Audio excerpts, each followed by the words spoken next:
mừng các em đã quay trở lại với kênh của chị Bibi. Hôm nay thì chị Bibi sẽ hướng dẫn chúng mình làm một bức tranh. Nhưng bức tranh này sẽ chuyển động được đấy các em ạ. Để làm được nó thì đương nhiên là chúng mình sẽ cần chuẩn bị màu vẽ này, bút chì, bút dạ, tẩy, dao dọc giấy và các tờ bìa. Đầu tiên là chị Bibi sẽ vẽ một bát mì thật to. Chúng mình nên vẽ trước bằng bút chì rồi mới viền lại bằng bút dạ nhé.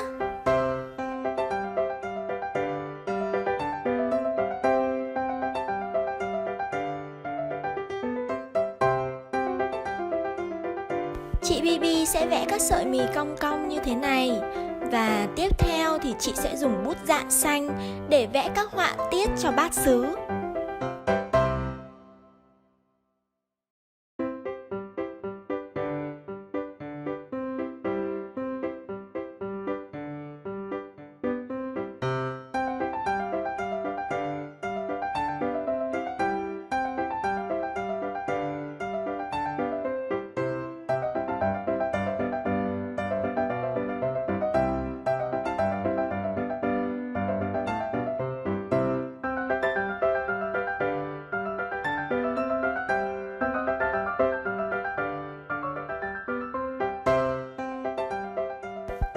Phần mì ở trên thì chị Bibi sẽ tô tất cả bằng màu cam.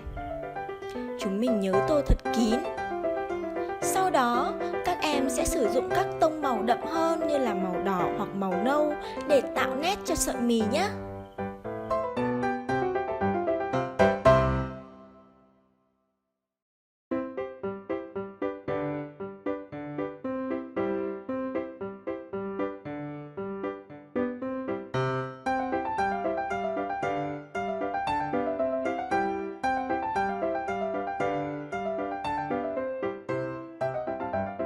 Và chị Bibi sẽ vẽ thêm một ít hành ở phía trên như thế này.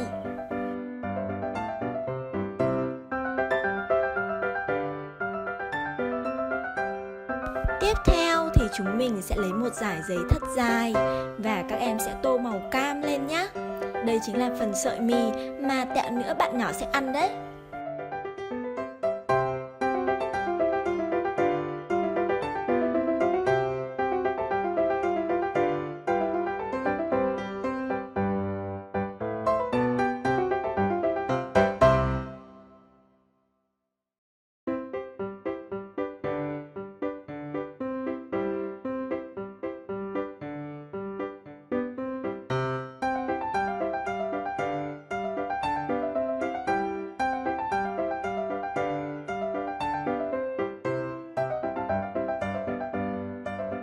Ok, vậy là chị Bibi đã xong phần mì rồi.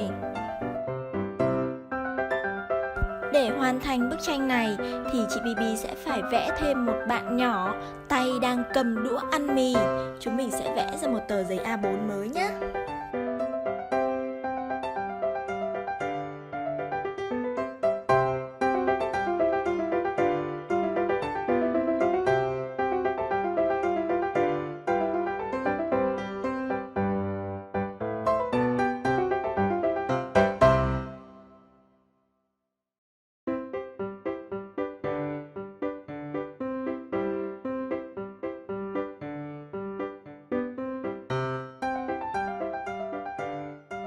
Các em đừng quên vẽ thêm những lọ gia vị này, lọ nước mắm, tương ớt mà chúng mình vẫn hay dùng khi đi ăn nhé.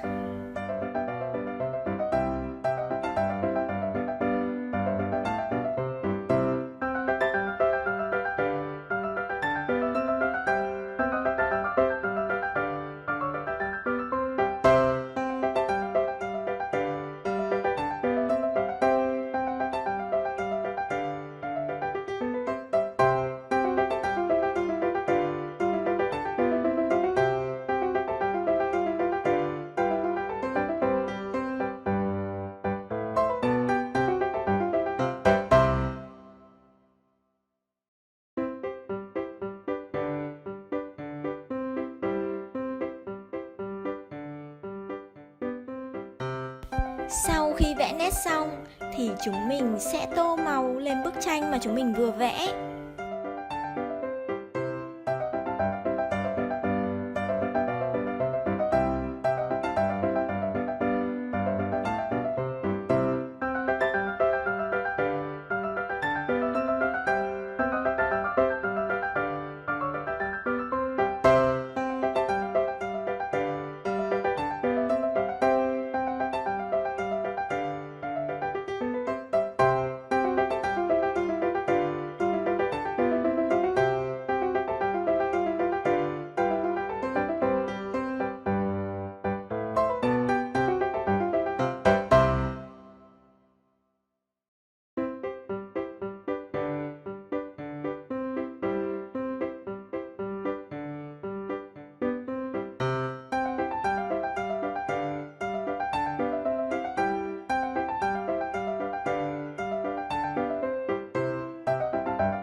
Vẽ xong rồi thì chúng mình đến bước vô cùng quan trọng đây này.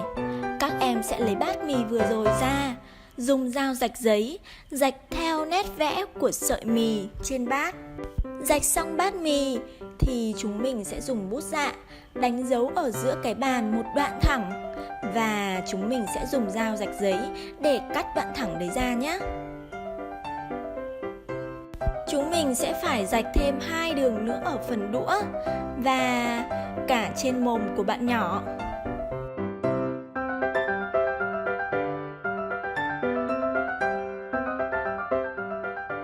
Bây giờ các em sẽ quan sát thật kỹ chị Bibi luồn sợi mì qua các đường rạch như thế nào.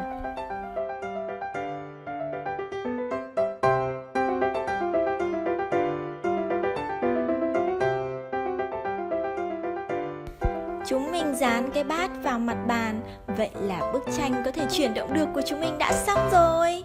Các em có thể giúp bạn nhỏ ăn mì được không nhỉ?